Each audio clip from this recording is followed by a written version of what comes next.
And we just have Daphne, who's going to share a few words about the IBF programs that are running. So I'm just going to give the floor to Daphne, and maybe you can help share some intro, and I will click the slides for you, and you can just let me know when you're ready for the next slides. Sure. Thank you so much, Risha. Okay, so okay, move on to my first slide. Okay, good afternoon, everyone. I'm Daphne from the Institute of Banking and Finance, and we are very delighted to be partnering with Hyper Island for today's session. We are also very honored to have Trisha as our speaker today. For those who may not be familiar with IBF, I would like to first give you a brief intro on IBF and our offerings before I pass the time over to our speaker. IBF was established by the MAS in 1974 as a training provider to provide functional training for the financial industry. Since then, our role has evolved into one of the standards setting of the skills and competency of the sector. We also took on career advisory services, and since 16 October 2020, we are officially appointed as the Jobs Development Partners by the National Jobs Council to proactively work with firms to focus on supporting workers who are in job roles that are being transformed due to the wider adoption of technology in financial services. In our next slide, I would like to actually, in our next slide, sorry, Tricia. Thank you. This is a quick look at our services and how we can support you across training, recruitment, and workforce transformation. You can find out more about our services and connect with us on any of these areas via our website. I'll be sharing more about our funding schemes in our next slide. The COVID-19 pandemic has devastated global markets, and we are seeing a period of economic contraction. However, this is also a window of opportunity for companies to train and prepare your employees so that we are ready to accelerate growth when we emerge from this downturn. The MES and IBF are here to support the industry. You may wish to tap on the enhanced training support, which is part of MES support package to sustain and strengthen capabilities in the financial services and fintech sector amid the current economic downturn. The aim of the enhanced training support is to encourage more training and prepare for the accelerated growth when the threat of COVID-19 recedes and more economies open again. So this is a very good time to actually look at your upskilling needs as the training funding support is up to 95% this year, and you will go down to 90% next year before going down to pre-crisis level in 2022. You can find out more about the enhanced training support on IBF website. In my last slide, okay, you will also find eligible training programs on the IBF Program Finder on our website. IBF will further supplement the commercial training available with our free webinars like the one that you are attending at this moment during this period to support the training needs of the industry. In addition, you can also tap on Learn at IBF Learning app for bite-sized learning at your own leisure. So without further ado, I shall pass the floor back to Tricia to start her presentation. Over to you, Tricia. Thank you. Thank you very much, Daphne, for that useful introduction. We work quite a lot with IBF, and so we have a lot of programs supported by them. And so we're really excited to be sharing a snapshot of an experience that we normally run with our learners. Maybe this is just the last slide that Daphne shared. I wasn't able to flick through it, but this is just a few ways for you to stay connected. Okay, so I think we're ready to start. Thank you, first of all, for joining us for this Humans and Customers short 90-minute session. My name is Trishelle, and I'm a product manager and learning designer at Hyper Island. I'm also an alumni, so we run a master's program, and I was part of the Crew 6. Echo here, who's helping out as our CX, is also was an alumni, and she was in, I think, Crew 7, right after my crew. So Hyper Island, at Hyper Island, my role is really to be very close to our customers and understand their needs, and also design learning experiences that support those needs and our goal of helping transform. For those of you who are not familiar with Hyper Island, I'll do a little introduction. Okay. So some of you might ask, okay, Hyper Island is such a weird name. It's like, what is it about? In fact, it gets even weirder. Okay. So 1996 was the year that Hyper Island was born. in this little cozy space called Karlskrona. And this is an image of the very first building that was purchased. A little fun fact about the building is it's actually a Swedish prison. So of course it's in Sweden. So prisons don't normally look like how we normally expect them to look like. It looks a bit like this, quite a cozy prison, right? Back in the 90s, Karlskrona as an island was experiencing quite a lot of transformation because they no longer had the need for a military kind of like location. So they were selling off the buildings and they were really trying to reinvigorate the island, thus Hyper Island, because it was kind of like born in that area. But what was also fascinating in the 90s was that this was the time when a lot of new changes were happening. Okay, I'm not sure if some of you were born in the 90s or were already existing in the 90s, but if you could recall, this was the time of the dot-com boom, CD-ROMs coming to play. And back in that day, digital, which they referred to as media, multimedia, had this huge promise of changing the world, right? So lots of changes, but then they realized actually that not a lot of people were experts in this sphere of change, and they realized that it should not only be in the hands of specialists. You had to have kind of like cross-disciplinary thinkers and doers working together. Changes were happening way too fast that the things that you were teaching were already in the process of obsolescence. So I'd be teaching you something, this reality next month will be different. Experimenting and making were the only ones that could really drive learning. And there was no longer a single truth. So as a teacher, you didn't have all the answers anymore. So multiple perspectives was important to pull in together in order to understand and define this new world we're living in.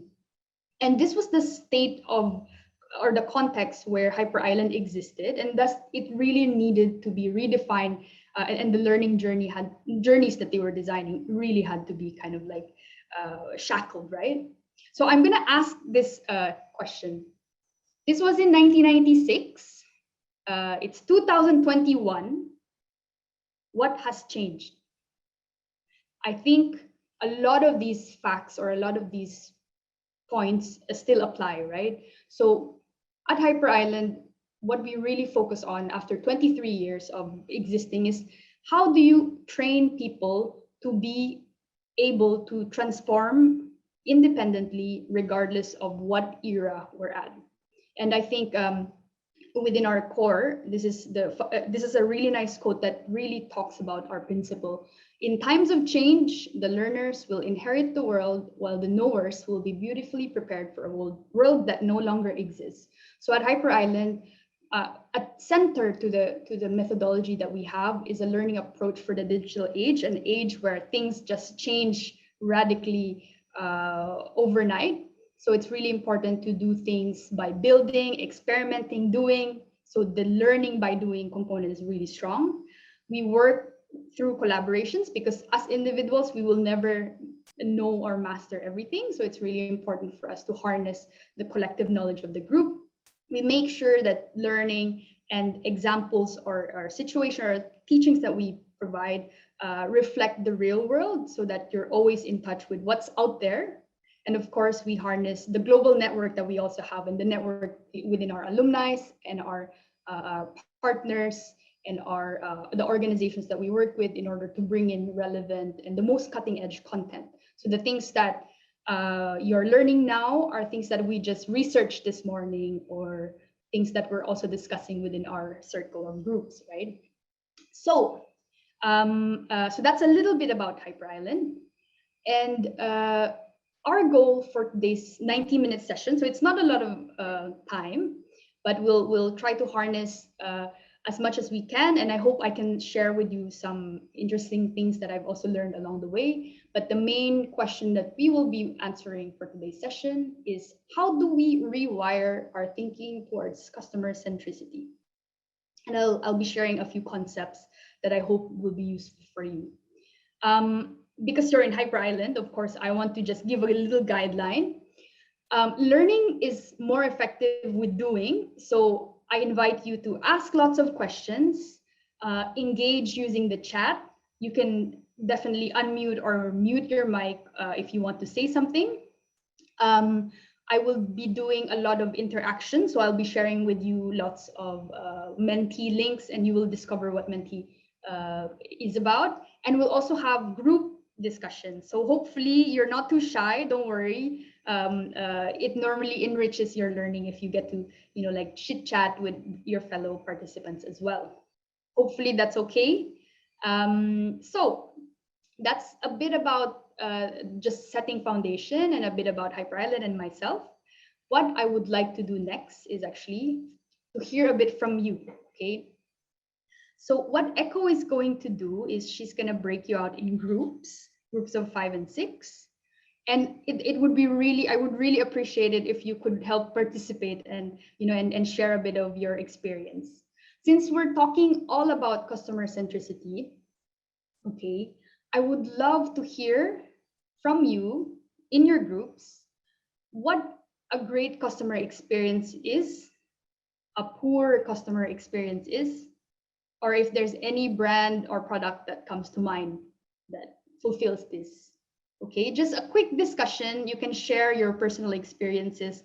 When was the last time you had a really good customer experience? When was the last time you had a really poor customer experience? And discuss this in your groups. I'll give you about 7-8 minutes. So let's say seven minutes. We'll be moving around to each of the groups just to listen in. And then we'll come back here to unpack some of the discussions that you are able to share. Okay, so let's, if you're ready, Echo, we can open their rooms. Yeah, I'm sending you to your rooms. 1 second. 8 minutes. All right, see you.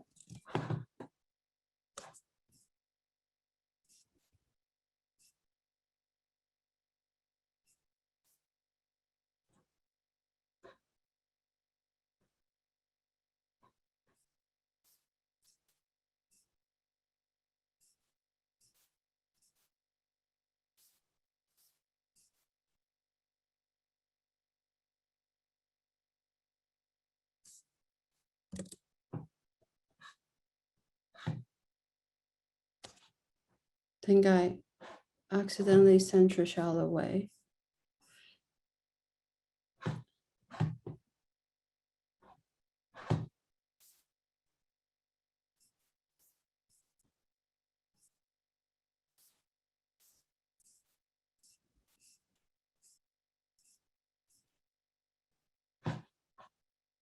No, maybe she can start chatting with that group. I think, yeah. It's a bit of lag for the rest. It's a lot of groups. Actually,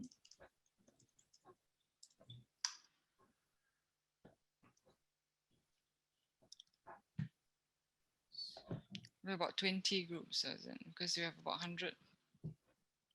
we have 18 groups, 17 groups. Okay. I'm just moving. So a few people dropped because they were Yeah, using their phone. Yeah, I just randomly put them back in also. Michael Teo asked for help. Which room? Room 5. Okay. Claudia. Okay, I'll just reassign the rest somewhere. Okay. Should I go to room 5? Yeah, yeah. Okay. All right. See you.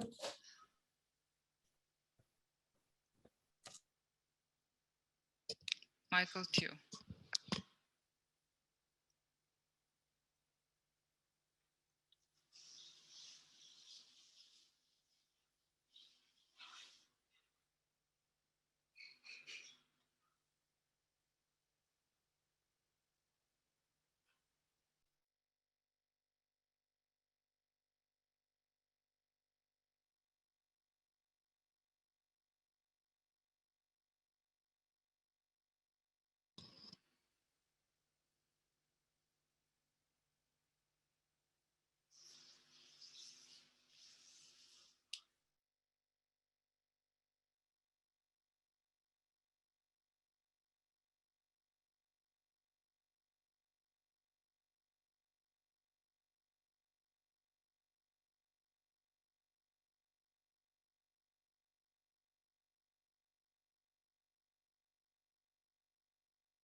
Hi, everyone who's here. Are you having trouble moving to the rooms? Janet, Haseen, Jasmine, Victor, Vanessa, Clarice. Are you able to hear me here?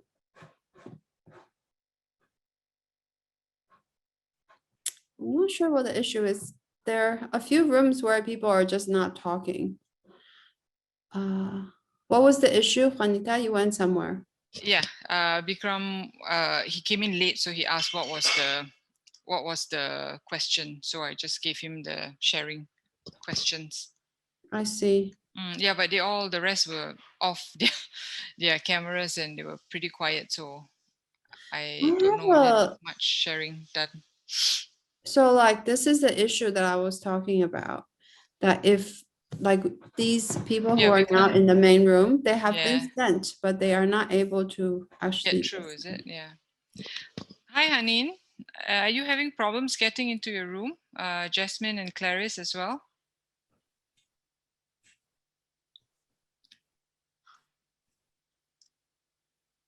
Hello. Hi, Jasmine. Hi. Yeah, I can't get to the. I don't know whether I'm in the room already or not. So you should have a button next to on the bottom that says breakout rooms. So if you click on that, it should show you that you can go. Breakout rooms. Join breakout room. I got it. Yeah, that's So it. I have to So press just the click on button. that and then you'll be sent. Okay. All right.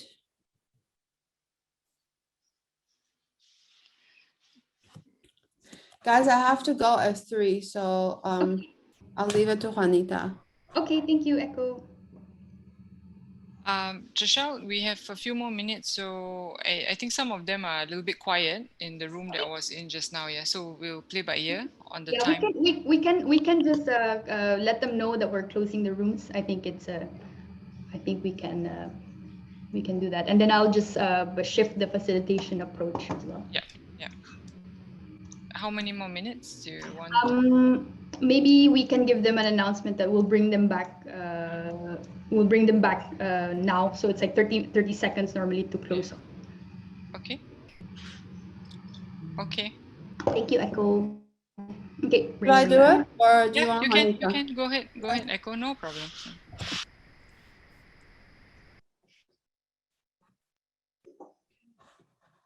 All right, they're coming back. Thank you. Right. Back in the screen.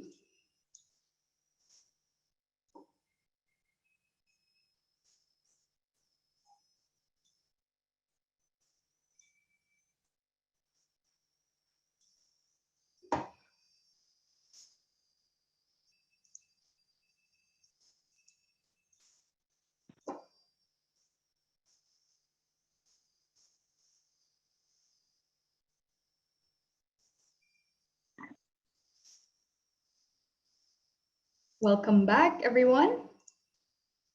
I think this is pretty much everyone. Let's just wait for probably 1 more minute to make sure that everyone is back. Okay, we have 90 people back. Okay, I think this is everyone. So thank you for sharing your good and bad customer experience. I was just in one of the rooms where Kwan was, and she couldn't help but share a banking related customer experience, especially during COVID. It's been quite challenging to kind of like do these transactions, right? So I'm not sure if you've had more good customer experience or bad customer experience in this day and age. I guess people are a bit more angsty because of all the things that's happening. But first of all, thank you for participating on that. I'm just going to share with you a perspective that we have and our kind of like interpretation on what customer experience is. And normally this gives us a bit of a framework on how to think through things that we can do. Okay, so what is customer experience? So customer experience in its essence is how people think and feel when they interact with products or services. Okay, so if we break it down, you can actually see it in this way. So there's the cognitive part, which is like thinking, okay, they analyze, evaluate, and comprehend, recollect something. So it's all around like the things that we think. And there's the component around how we feel when we receive a certain experience, right? So it's more emotional, you know, things that we value, the feelings that we have, our motivations, why we do certain things, and our attitudes as well. And then there's the interaction bit where you as a user or a customer, you experience what is being provided to you. So there's the interaction, which is all about how you behave, how you interact and behave. And then with the products and services. So these are from the customer side or from the company side, the things that we make, right? So what I like about this definition is that it's quite comprehensive in terms of the criteria and lenses that you look at when you're designing a customer experience. The interesting thing as well is that in banking, the average person has about 16 interactions a month with their bank, mostly online or on mobile. And during COVID, it actually has accelerated. So not only in terms of the number of interactions, but also the number of people who are actually looking at banking with their mobiles or online as well. So really interesting to think. Banking is a commodity interaction nowadays. So a lot more people are actually doing or are forced to do interaction using digital solutions. So it gives this kind of like importance on why we should start thinking about the importance and the opportunity of customer experience within finance and banking as well, right? And why is it important to understand this concept itself? Understanding how people think, feel, and what they do when they do stuff can help us design better products and services. So it's a good starting point because it allows you to get inspired on how you can improve certain things and how you can kind of like meet their objectives as well. But at the same time, the products and services we make have the ability to shape how people think, feel, and behave, right? So it's the digital products that you're using now are impacting your expectations on the other products that you're using, right? So when you're watching Netflix, you expect entertainment to be seamless. You expect it to have all a range of offers or possibilities. When you're interacting with Instagram, there are a lot of features that are available there instantaneously, right? So the things, understanding needs help us design better products, but you also have to realize that the digital products that we design have the ability to shape and impact the people as well. And why is this interesting for the banking and the finance industry? Is because banking is no longer something that customers do. The expectations that they have, especially during COVID, is that it should function the same way as I use my Facebook. My app, my RM or my app or the customer service should function in the same way as I experience Apple, right? So it's an experience that they completely control. So the questions that we have when we're trying to improve certain things in banking has to also shift and address, okay? And it's much harder now because, you know, like when you have consumers who are proactive, which we call prosumers, they have much more say in how they dictate our services to be created as well, right? Let me just check the chat if there's anyone. Yes, we will be sharing the slides with you by the end of the workshop. So we will provide IBF with all the links and the slides as well. Okay, so with this very crazy dynamic, you know, like market where customers are wanting certain things, us beating the competition and how we can serve their needs, how do we keep ourselves informed about the needs of our customers? So how do you actually go about doing that, right? Especially when you're designing products or services, how do you do that? How do you use the needs to improve customers? Okay. So I think, let me just mute you guys. Okay, there we go. it happens, right? Especially in our Zoom era. So I want to do a little interaction as well. So no breakout room this time, but just I just need your phone. So I need your phone with you, or I will send a link so that you can also interact. So I want to do a little kind of a poll. I have here a product. Let's step out of banking for now, and let's enter the world of drills. Okay, so home improvement. We're moving from banking to home improvement, especially because nowadays we all need to improve our homes. It's our only kind of like activity, yeah, apart from eating. So if you could open this, if you could try to scan with the QR code this icon here. Let me also just share it with you. Just give me one moment. Okay, so try to oops, let's try to, so with your phone, try to do that. Okay, and what I'm gonna do, I'm also gonna share a link on the chat so that you can do both. So let me share this on the chat. Everyone, so if you cannot use your phone with the QR code, try to use the Mentimeter. So the question is, I have a little product here, which is a drill.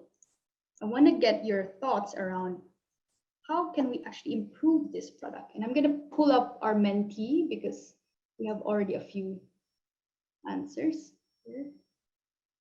Okay, so how do you think, what should we do? How can we improve the product? How can we improve this drill?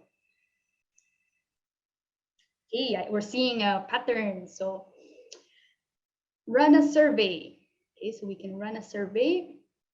We can find out more from the competition. So get inspired by what our competitors are doing. Make it more portable. So it looks like quite a bulky size. Yeah, we can do that.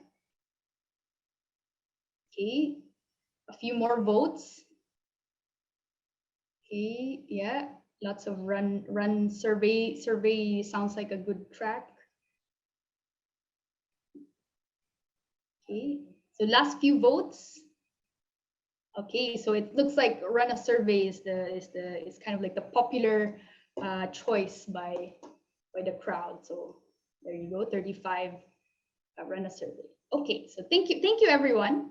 For those who still want to vote, you can continue and we'll keep that in track in the Menti. So this is also a really nice tool. So if you guys are running workshops or meetings, if you want to keep it engaged, so I recommend menti.com to do your little interactions.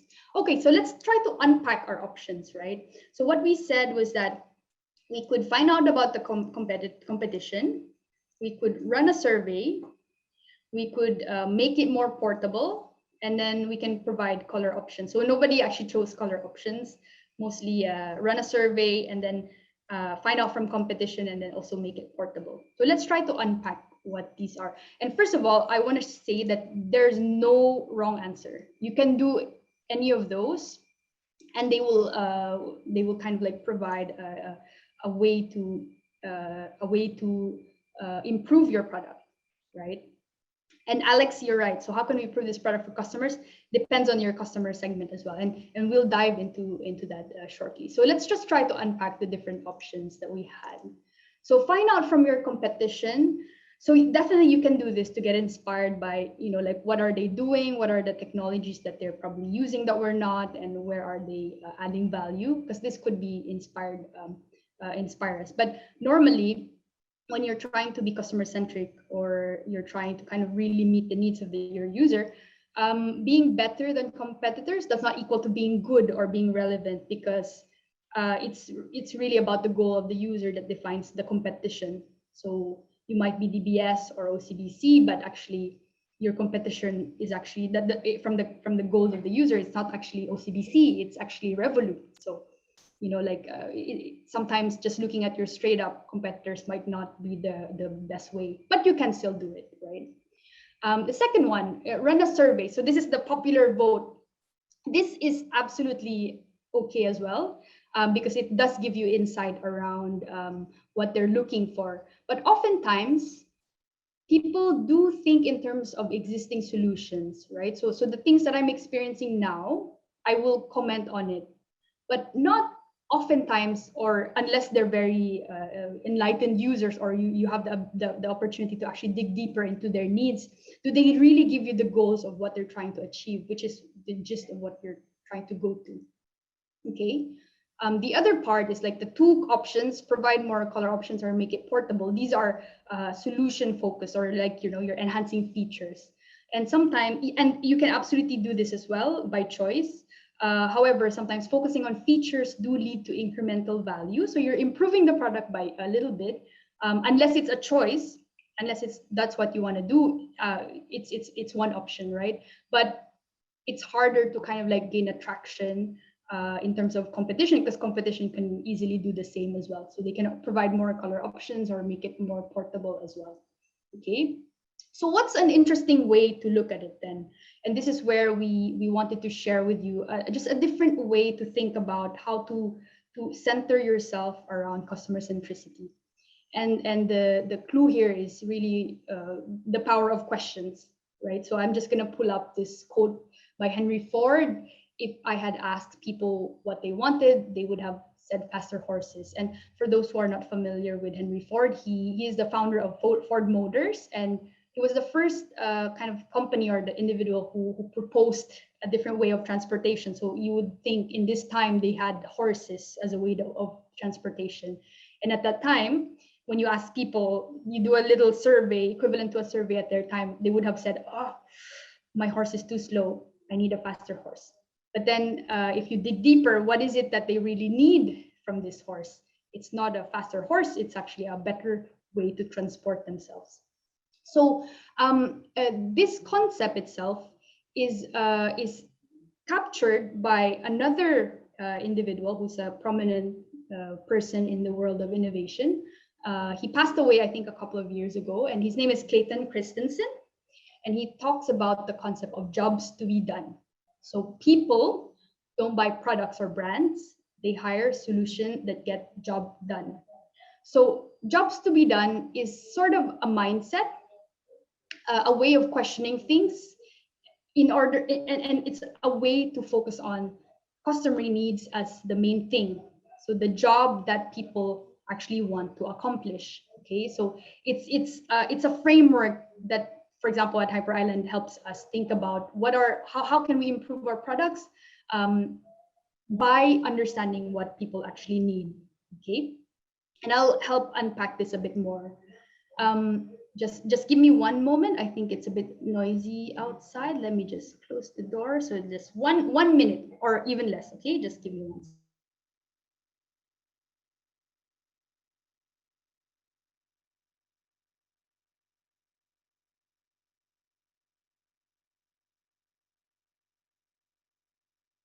Okay, so the concept itself is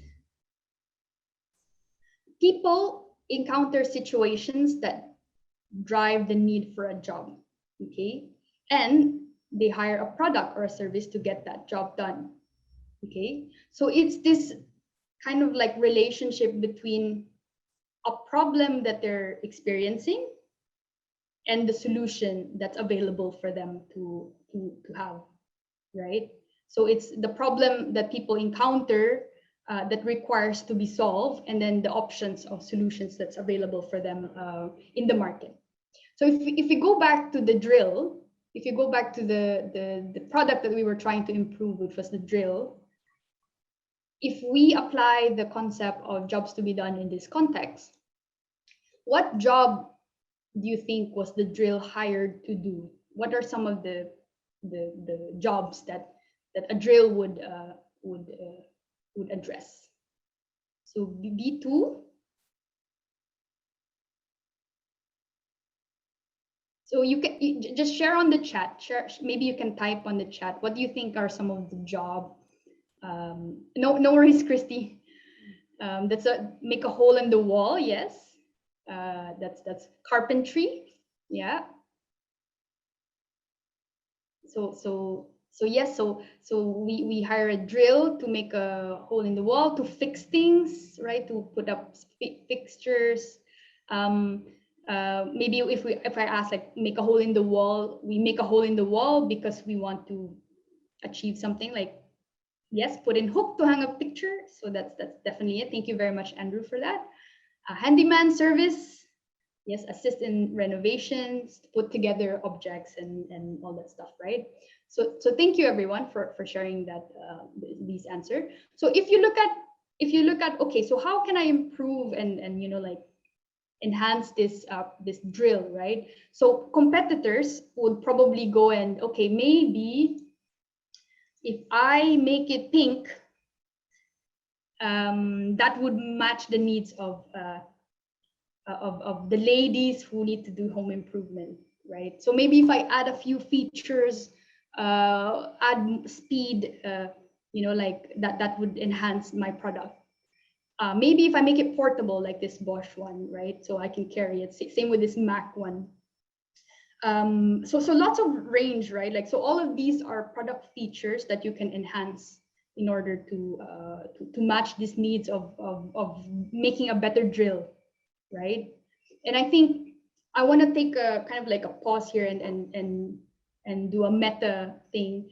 Sometimes we are in the world of drill enhancements, you know, so we're thinking about the product and how can we make it better. We think about the different features we can do, and maybe it will meet our clients. But if you look at this range, it's very hard to see the difference, right? Unless you're super specific into drilling, if you're super specific into carpentry. So if you look at this like competitive landscape, it's hard to choose. You wouldn't know which one you would choose because you'd have to go into the depth of drilling and all that stuff.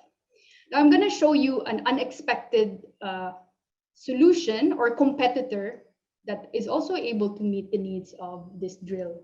Especially when you shared here, Andrew, that you hire a drill. One job that a drill is meant to do is to hook a photo, that right, to put in a hook to hang up a picture, So that's what you would normally hire a drill.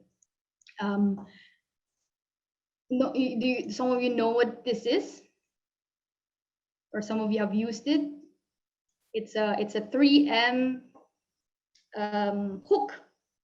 It's a 3M hook, and yes, it's a 3M picture hanger. And it's actually, if you think about in the context of jobs to be done, it's a very prominent competitor of this drill. Much cheaper, probably achieves the job of putting a photo easier and without the damage of actually putting a hole in your wall, which your landlord might go crazy, go nuts about, right? So these two objects, these two products are able to meet a similar job of being able to put up a photo in a wall, right? So the interesting thing about jobs to be done is that what you're trying to do is really looking at the problem space, the need space, rather than the solution space.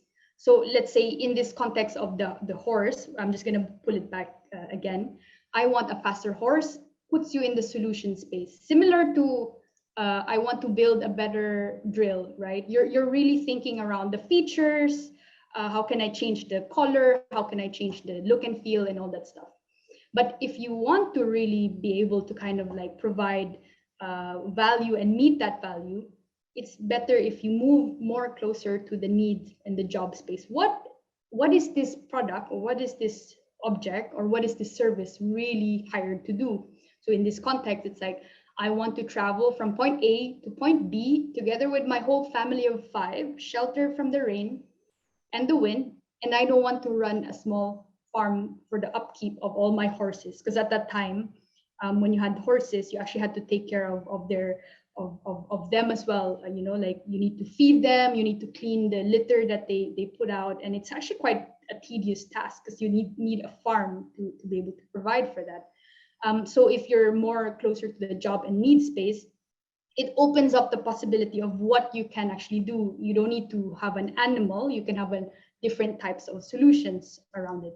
So if you look at the drill itself, if you move closer towards what is it actually trying to achieve, what is the problem that it's trying to solve, it opens up more possibility in terms of what you can actually create.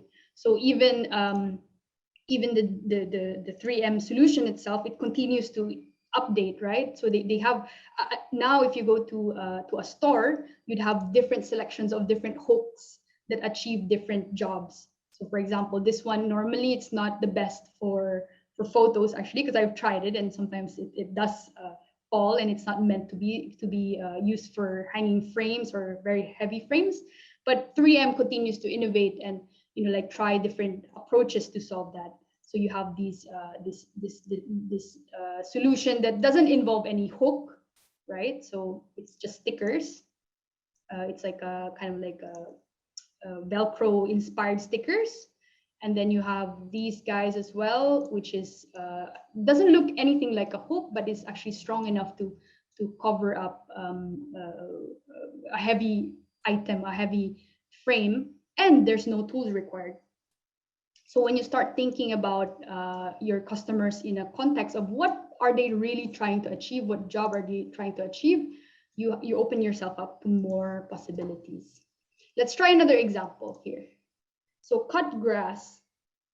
So you might hire a lawnmower, but if so in the solution space, you're thinking of, okay, lawnmower cuts grass. But if you go into what is the real job to be done, it's actually to keep the grass low and beautiful at all times. So if that's your area of problem area, to keep my grass short at all times, you can hire a range of solutions. You might hire, yes, a lawnmower, but not only that, you can hire your neighbor's kid who can help you mow the lawn. So you go enter into the service component, or you can hire a fake grass so that you don't even have to think about mowing the lawn at all. It just stays short all the time. Or you might stretch yourself and think even further, where you, let's say, you grow genetically modified grass that never grows, just stays at a certain centimeter of your choice, right? So thinking more in the area of solutions limits you to what's possible. But if you move closer to the problem space, you can really unlock lots more angle and lots more opportunity for you to actually come up with different types of innovations. Yeah. There's also different components around jobs. So how I like to think about it is like aligning to the concept of hiring and firing and jobs. Think of it as your customers are actually doing this interview round, like a hiring manager, to assess which solution, to weigh off which solutions meet certain needs. And the criteria of how they hire solutions could be divided into two components. So there's the functional criteria, the objective tasks that people want to get done, right? So I want to hang a picture on the wall. That's my objective task. But then there's a other component around emotional, which are more subjective emotions to how people want to feel when they're doing the job itself. So how do I want to feel when I'm doing the job itself? Oh, I want to be cool and show that I'm manly and I can do this on my own with like really crazy tools that I can show off with my friends. So they're more likely to hire the drill, right?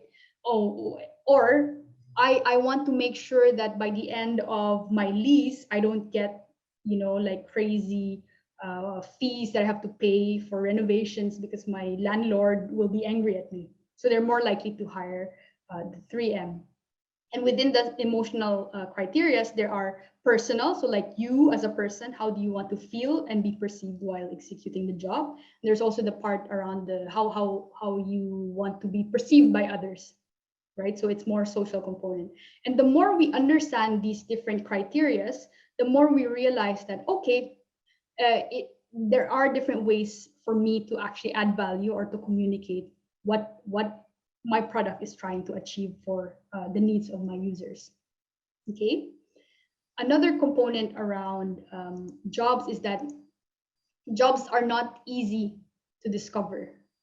So like if we go back to the first point that we said around the surveys, right? What's so tough about these surveys is that people think in terms of existing solutions and not necessarily in terms of the goals that they try to achieve.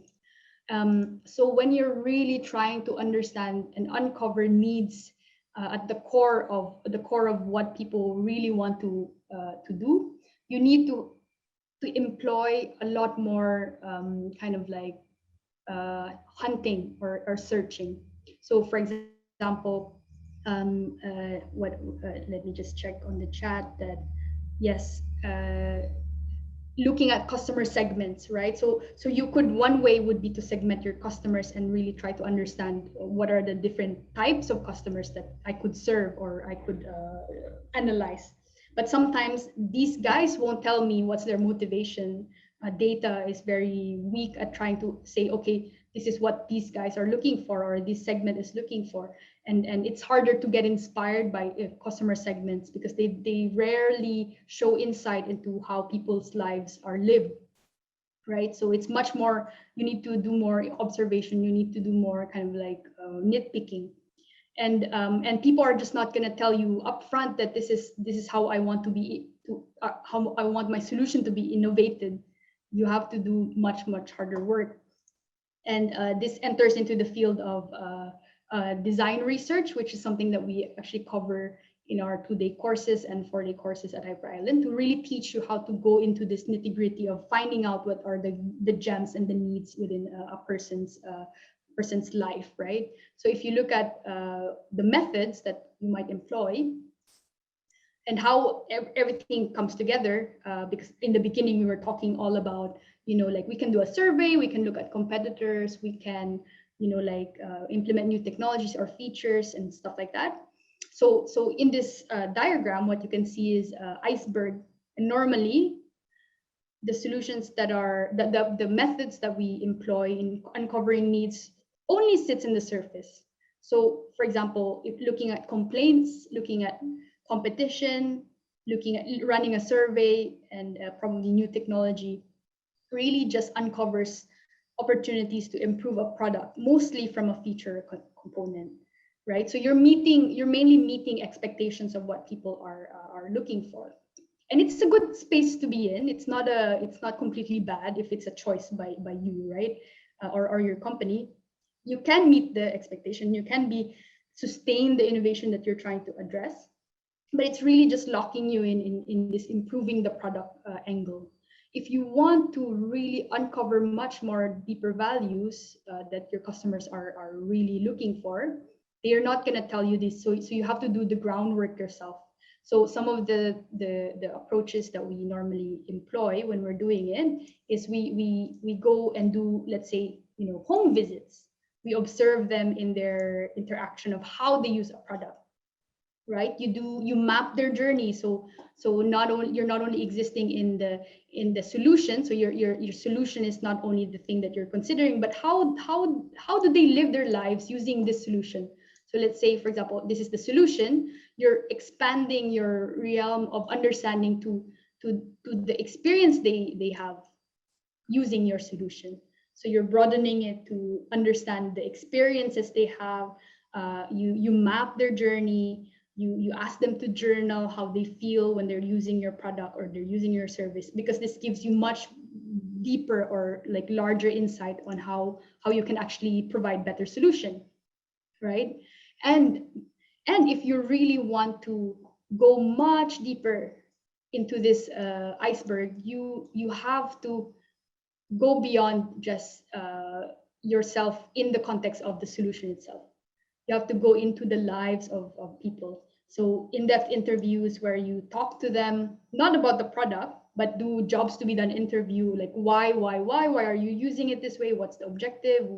How does it make you feel? What's the impact in your life and stuff like that, allows you to map their motivations. Going into the homes of the people to observe them when they're using it allows you to gain larger insights around the usage of the product itself. Framing them in personas. So personas are interesting tools that we use within design research. It's a bit like a much richer uh, kind of like capturing of data. So it's not just a customer segment. It captures their motivations, their needs, and their feelings as well. Because when you're designing something, it's much easier if you can empathize with the person you're designing for. And then you do things like reframing, where you look at let me just clear the. So you look at you're not trying to understand the solution space. You're trying to understand the problem space. You're trying to reframe the need and the problem that they're really experiencing, because it opens up a larger pool of possibilities for you.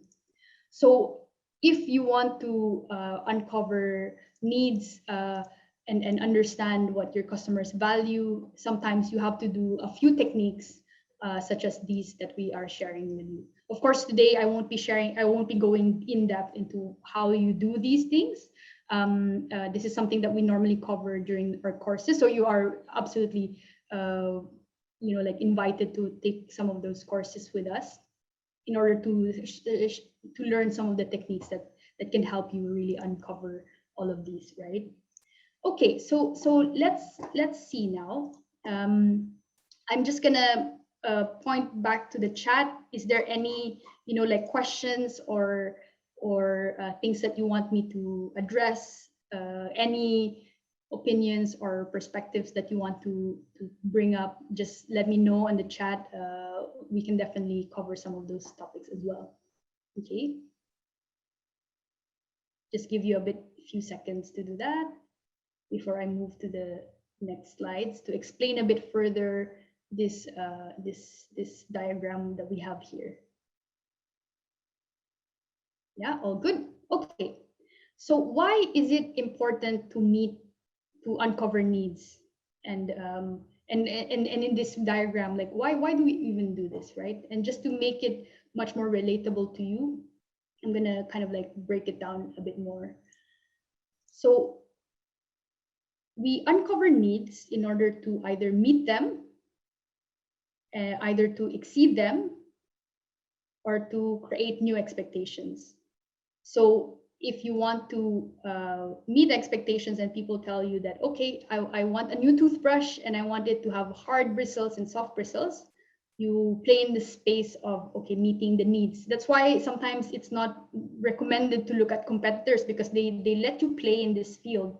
They mainly let you play in the meeting expectation field.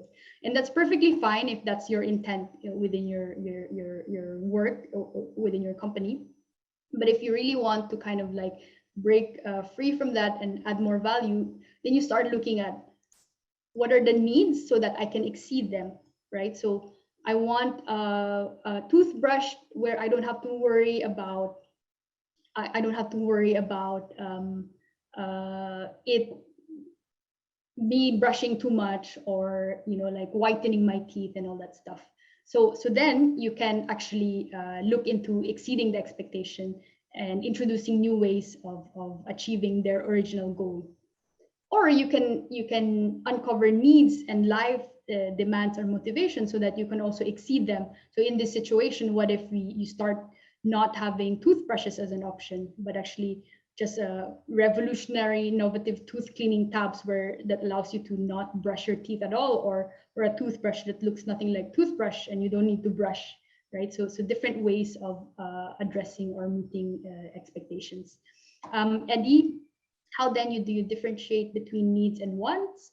Because sometimes uncovering needs is like bringing a kid to a candy store. So this is a really good question, because sometimes people tell you, your customers start telling you, I want this button to be yellow, right? I want this button to be yellow because, and big, the logo has to be big, like all that stuff. So they want it to be big, or they want the button to be yellow. But then with the jobs to be done mindset, you start thinking, why do they want it to be yellow? Why do they want it to be big? Why do they want the logo to be massive, right? So then your one technique to understand the needs, between the needs and the wants, is to go back to our diagram. Let me just clear this. You go back to our diagram of here, this this problem solution space. So if they want it to be yellow, I want the button to be yellow. Okay, make it yellow. This is a solution to a problem.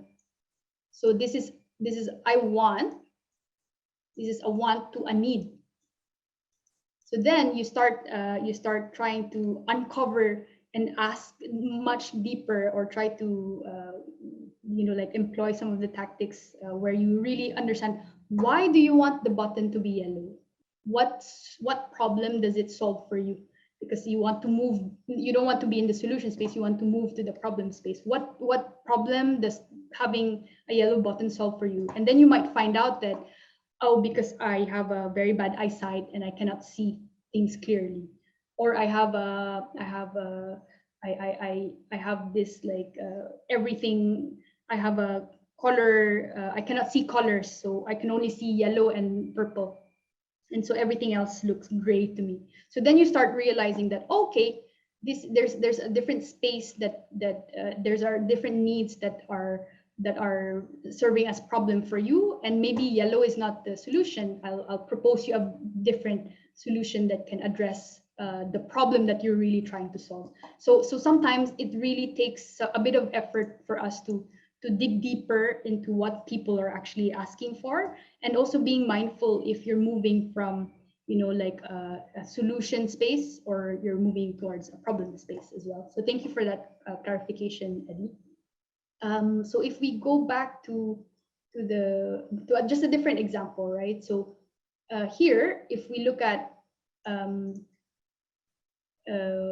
water, so how can you improve the product of water? You might meet the expectations. Okay, maybe I make it sparkling. So like I'll add some CO2 in the product itself so that it can be a bit more interesting. But then you can also start thinking, exceeding expectations. Like water can also be healthy and can be flavorful. So you add a flavored sparkling water. And then if you want to create new expectations, like a way to have sparkling water without having to buy it over and over again, and you can actually make it at home. So different ways you can do when you're trying to improve a product.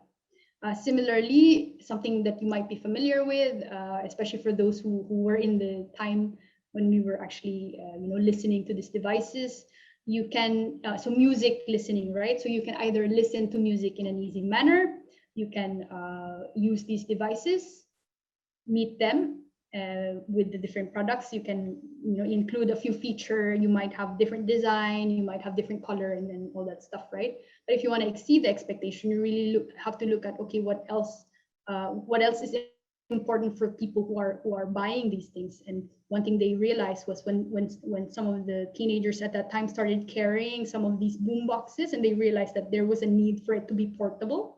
So then innovations around a music player that you can put in your pocket started coming out.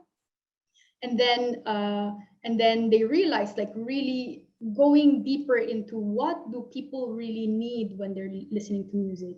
And the need is I want it to be seamless in a way where I can just curate anything, or someone else curates it for me. And then products like Spotify started emerging, also because the technology at that time was already available and could power this kind of solution, right? So you start seeing that the need of listening to music, the product, the problem of I want to listen to my favorite music is the same. It's just the solution that's changing depending on how the job is evolving as well, right? So you also have to constantly innovate and understand your users' needs so that you stay in the competition in the game further on. So if you look at it, this correlates to the different types of innovation. So when you're meeting expectations, you might do stuff like version 1 of the iPhone, version 2 of the iPhone. So the incremental changes, the category appeal is kind of like not drastic. You're improving from one point to another. You might look at the different forums and surveys to improve your product. But if you really want to exceed expectations, you need a much more breakout approach and you're starting to look at what the competitors are, the customer experience is looking like. And if you really want to create new expectations, you have to dive much deeper into people's unmet needs in life. And these kind of innovations are not easy to get by, because it's hard to differentiate needs and wants and what people really want to kind of like achieve. And but most often than not, they lead to much more disruptive innovations that are happening in the market. Okay. So what I would like to spend on the next few minutes that we have is to actually hear from you. So just to recap, the concept of jobs to be done is all about understanding what people encounter, what people need, what products people need to hire when they're encountering situations, and being able to kind of reframe the way we think about solutions that are being provided, and really trying to understand what problem they're really trying to solve, and moving from that solution space to the problem space open up much more interesting things for us to address. So what I want to do for the next few minutes is to hear from you, right? And maybe we break you out in groups first, and then we'll bring you back into the main room to discuss it a bit more. How does the jobs to be done concept of moving from solution space to problem space help you in your role and your industry? And just to get a bit of insight and kind of like understanding from your end, how does this concept apply or help you in the things that you do with your customers? And then later on, we'll come back into the room and unpack that a bit before I share with you some interesting things that you can also look at. Okay, so I'll give maybe, let's say, Juanita, just 5 minutes, just a quick Yeah, one. 4 to 5 minutes. Yeah, 4 to 5 minutes, and then we'll bring you back into the room to unpack. Yeah. Okay, I'll open all rooms now.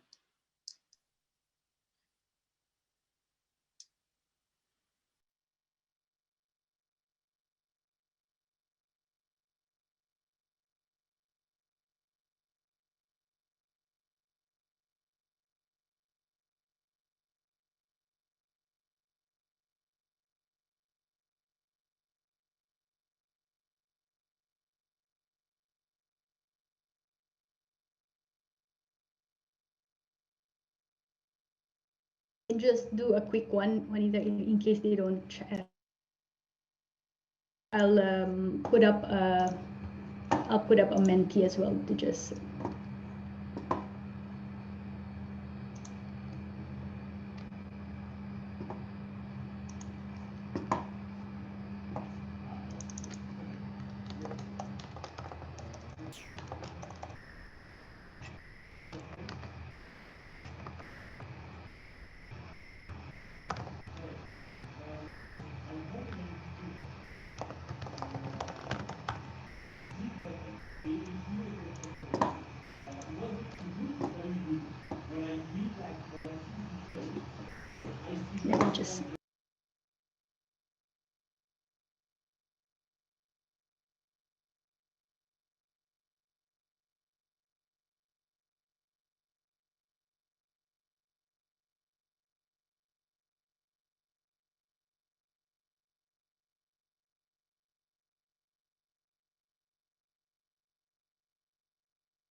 I think Juanita, we can probably close. No, it's in case they're a bit awkward. We can just move them back.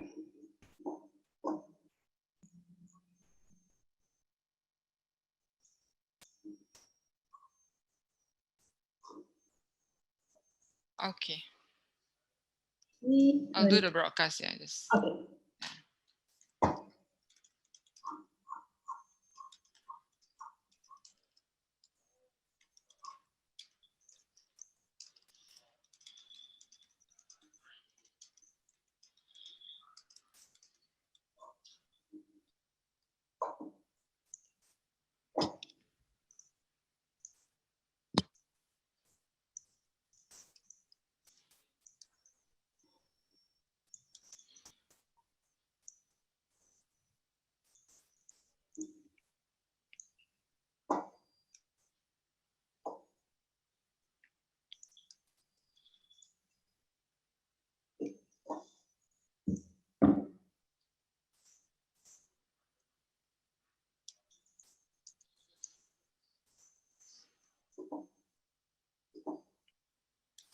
Bit of a lag this afternoon. I don't know whether it's my computer. It's taking a while to.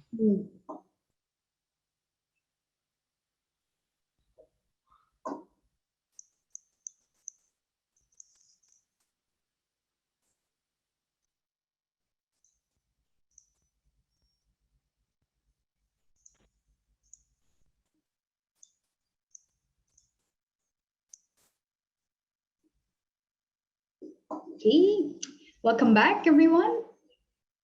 Let's just wait for a few more people to connect back.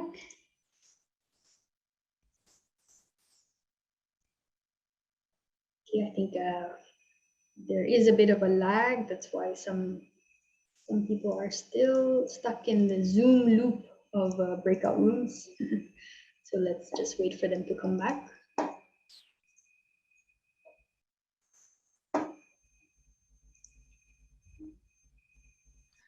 Okay, I think looks like it's okay now. Yeah, Trisha.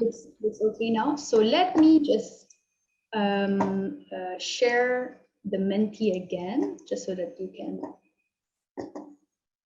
can share with us some of your discussions if you had any. So if you head over to Menti by following the QR code on the screen, so you can just use your phones. Share with us, how does the jobs to be done concept help you in your role? What did you find useful about this concept? And also maybe if you have further questions around it. Okay, so what I'm gonna do is I'm gonna share the screen, put up the screen, and make sure that you can still have access to the QR code on the side. And put it up here. Just a few words on what you think. What do you think about the jobs to be done concept of understanding needs, finding the job before jumping into the solution space? Share it with us. Or if there's any questions that you might still have about the concept, so we can add some resources as well once we send you the slides. Okay, so share with us, how does jobs to be done concept help you in your role? And what are some of the questions that you still have?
Great. So thank you, everyone. What we could see here are, you're absolutely right about some of these takeaways or kind of like insights. So it's really all about spending a bit of time in the problem allows you to generate better solution, and sometimes really trying to understand what is the real problem behind some of the needs and wants of the customers does take a lot of time. And there are some techniques out there that can help you to achieve that. What we also really like about this jobs to be done concept is just, it's a very simple question that can be applied to a lot of different ways of thinking.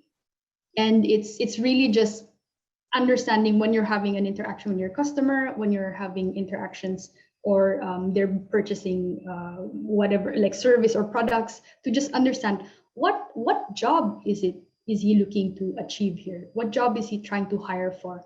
And having that kind of like initial question sort of frames a lot of the things that are possible already.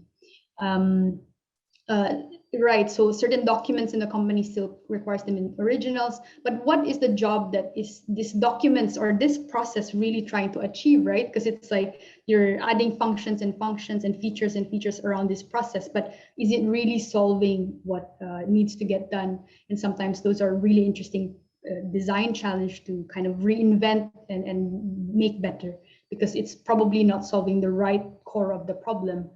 Considering environmental issue when providing solutions in meeting customer needs, absolutely. The ethical component about the solution that we provide, right? So in the beginning, we said that yes, understanding users impact us in terms of how we design, but it's also very important to understand what are our impact in terms of not only environmental issues, but also ethical behavioral shifts, especially when we're designing digital products.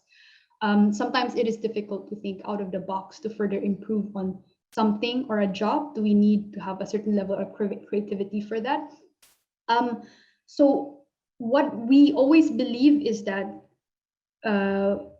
empathy and creativity, or actually more empathy, is the cornerstone of uncovering deeper insights, which eventually lead to innovation. So sometimes the more we understand what is the problem, the more we understand the problem space where our users exist, the better framing of the problem we have, which sometimes, like the more amount of time you spend on problem definition, the innovations or the solutions or the kind of like the answers come up very easily.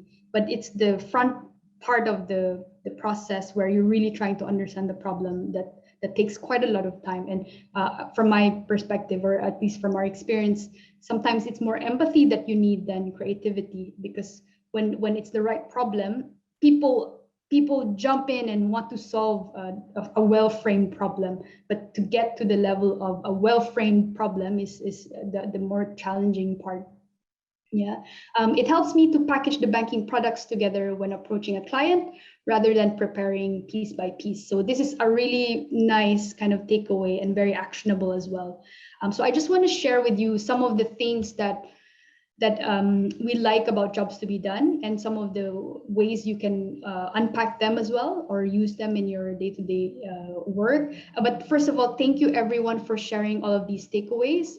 I will add this into the slide so that you also have access to the collective knowledge and learning of everyone in the room. Okay, so in essence, jobs to be done is a nice and very simple framework for us to understand customers' needs by rewiring our questions to what job are these people trying to achieve, and really asking that, and do I provide the right solution in order for them to achieve it? And also the components around that there are functional and also emotional considerations when they're trying to hire solutions. It helps us also analyze customer needs that are underserved or overserved. So sometimes we might, like labor on these intensive processes and like solutions in order to provide a certain solution or service to our customer, but realizing actually that, oh, they don't really mind. This is not their priority. So why are we really putting in so much resources on this? So it helps you understand what are the different needs and jobs, and also benchmark which are the most important ones for your users, so that you can invest the right effort and resources on meeting that. And just like what one of you has shared, it helps. It's also a really interesting marketing tool. When you understand what people value, it's easier for you to package communications and market your products based on the needs that you are really addressing. And sometimes you also, it's a really interesting tool where you might not know that your product is a solution for a certain need, and you've never marketed it that way. So it's good to kind of like regularly check in what does my product actually solve for users, so that I can align the communications and the marketing that I'm doing around it, right? And then also it's a great way to stretch the value that you provide. So you actually uncover needs that might be related to the product that you're providing, and then you can proactively create services to address these needs. So this leads to kind of like more value creation, more business segment creation, or more products being invented or created, because you discovered much more needs around the product that you, or the service that you already have, right? So just a few tips that you can take in when you're trying to explore jobs to be done. And I definitely hope that you dig deeper by Googling it. We will share resources on some of the articles and books that you could read. But also, this is the part where I definitely would recommend you to join one of our classes, one of our courses, because these are something that we tackle in depth in a 2-day course. Obviously, we were just here for a good 90-minute session to unpack the concept itself, but through the courses, we will dive deeper into the techniques that you could deploy, but also have a actual experiment where we can actually apply it in real life, right? So I'm just gonna flash this here. These are some of the short courses that we have over the next months up until December. So we cover from human-centered design, agile ways of working, digital marketing and growth hacking, data-driven decision-making, experimental mindset, exploring platform business models, harnessing the power of Internet of Things, and we also have a digital transformation masterclass. But at the core of all the courses that we provide is really to equip you with new ways of thinking around the digital transformation that's happening to us all, not only within banking, but in the industry and in society as well. So you'll discover different ways of approaching how to ask questions, how do you investigate data. And I promise you it's going to be quite fun, because normally Hyper Island approaches things, learning in a much more kind of interactive way. We also have our master's program. So Juanita, I think this is the slide around our master's program. So this is the course that it's 18 months, and it's a course that I participated as well as ECHO. So it's an 18 months program, which go a bit more in depth into some of the topics that are covered here. It's also open to funding, I believe. So it's like you can get your master's degree in digital management, covering some of these modules, and it's also available for funding. So I would absolutely recommend you to kind of explore this possibility, and also to see if it's something that you'd be interested in. Okay. And this is just a short intro on how it looks like. So we have 3 core modules. You will learn how to lead teams in the digital age. You will dive deeper into customer centricity and what that means. You will look at intelligent machines and what does technology bring, how does technology serve as an enabler to address some of the challenges that we're facing, whether that's from the solution side or the problem side. And then there's a choice of elective modules across a range of really exciting topics. And then, of course, there's a research component where you get to have the opportunity to actually apply everything in your own project that you can apply at work. So it's like, think of it as a portfolio that you get to build, and you know, like a digital project that you get to kind of like apply all of the things that you've learned across the different modules. And this is accredited by Teesside University. You will get a master's degree, a master's accreditation around this.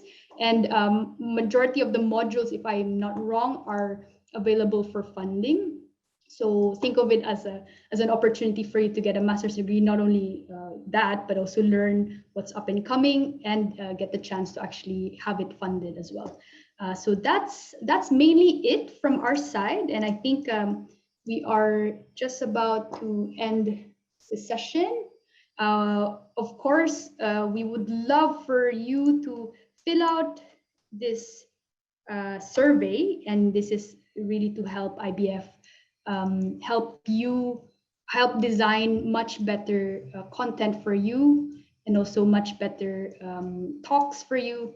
And this is our way as well to, you know, like to continuously improve our experience and our products. And so it would be really great if you could head over to the chat, click on the link, and it will bring you to a little survey that we can complete in less than 3 minutes. Thank you very much, everyone. And what I'll do is actually I'll also scan the QR code so that you can, if some of you would prefer to do it over your phone, I have the QR code right here.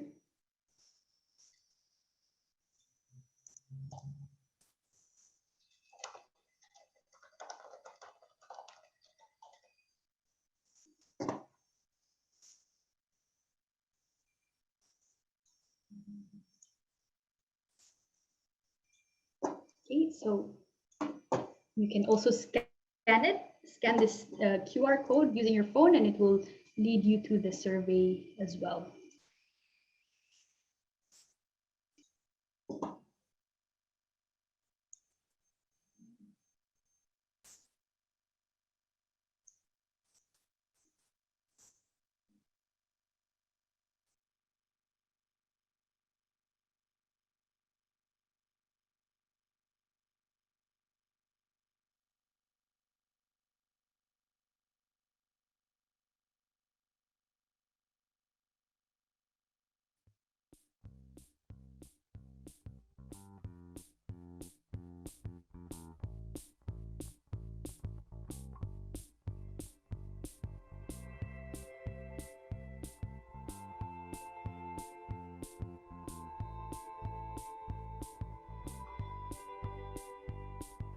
Tried to do handstands for you. I tried to do headstands for you.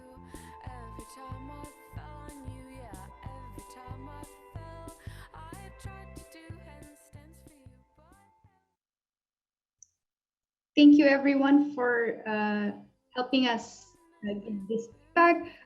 Will the recording be shared? Juanita, will? Yeah, I think we will. Let me check with IBF to see whether it's okay to share it. But slides definitely will be out. Yes, so definitely we will provide you with the slide. So this is one promise we will do, but in terms of the recording, we need to check back with IBF if we can do that. Hi, this is Daphne from IBF. As long as Hyper Island is agreeable, we are happy to share together with your certificate of attendance that will be sent 5 working days after this event. Thank you. Okay, got Thank it. you so much for the clarification, Daphne. So yes, we will be able to share with you the recording, but we need to process this, so it will take a bit of time, but we will definitely share you the slides. Thank you, everyone. Thank you, everyone, for participating and for giving us feedback. We hope to see you in some of the courses that we have, but definitely we hope you take more of IBF's talks and also take advantage of the opportunity to upskill with IBF support. So thank you, everyone. We hope to see you all again and have a wonderful afternoon, Monday afternoon, so, and the rest of the week as well. Thank you, everyone. Thank you.